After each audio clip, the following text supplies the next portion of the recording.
प्रिय विद्यार्थियों, इस वीडियो में हम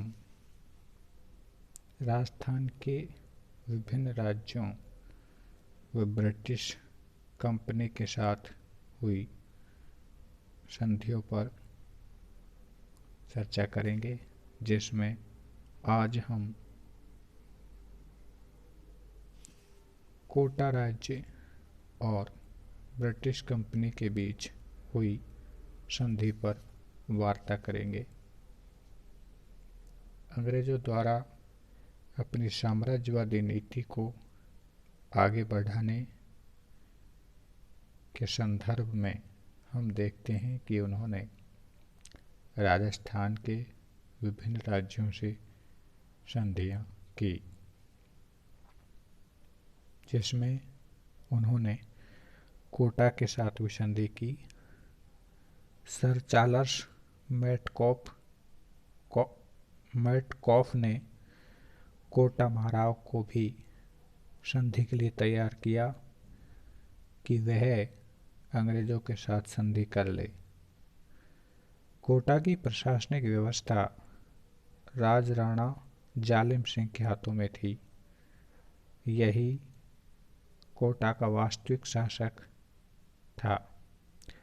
उसने महाराव से परामर्श किए बिना कोटा के 150 सैनिक पिंडारियों के दमन के लिए अंग्रेजी ईस्ट इंडिया कंपनी की सहायता के लिए भेज दिए थे।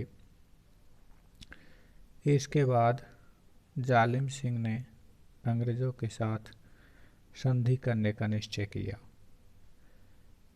26 दिसंबर 1817 ईस्वी को कोटा राज्य तथा अंग्रेजों के बीच एक संधि हुई। इस संधि में प्रमुख शर्तें रखी गई। वह किसी भी स्वदेशी या विदेशी शक्ति के साथ किसी प्रकार का संबंध नहीं रखेगा। यदि कोई मतभेद पैदा हो गया तो उसके लिए अंग्रेजों की मध्यस्थता की कामना करेगा। Doctor M.S.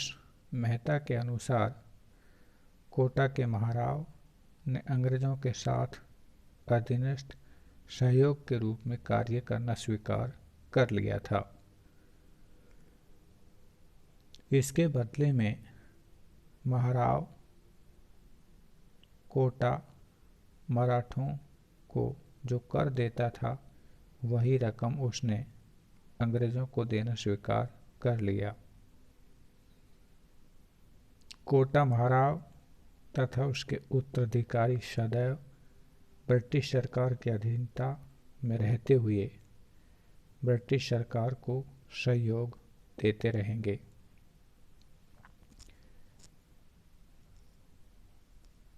अंग्रेजी कंपनी और कोटा के महाराव उम्मेद सिंह तथा उसके उत्तराधिकारियों के बीच मैत्रीपूर्ण संबंध रहेंगे तथा एक के मित्र और शत्रु दोनों के मित्र और शत्रु रहेंगे। कोटा के महाराव तथा उसके उत्तराधिकारी किसी राज्य पर आक्रमण नहीं करेंगे। महाराजा व उसके उत्तराधिकारी पूर्ण रूप से अपने राज्य के शासक रहेंगे। अंग्रेजों का इसमें आंतरिक हस्तक्षेप नहीं होगा।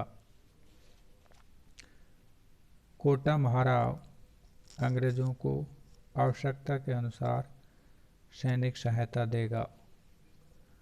कोटा राज्य अंग्रेजों के संरक्षण में रहेगा। कोटा राज्य किसी अन्य शक्ति को कर नहीं देगा।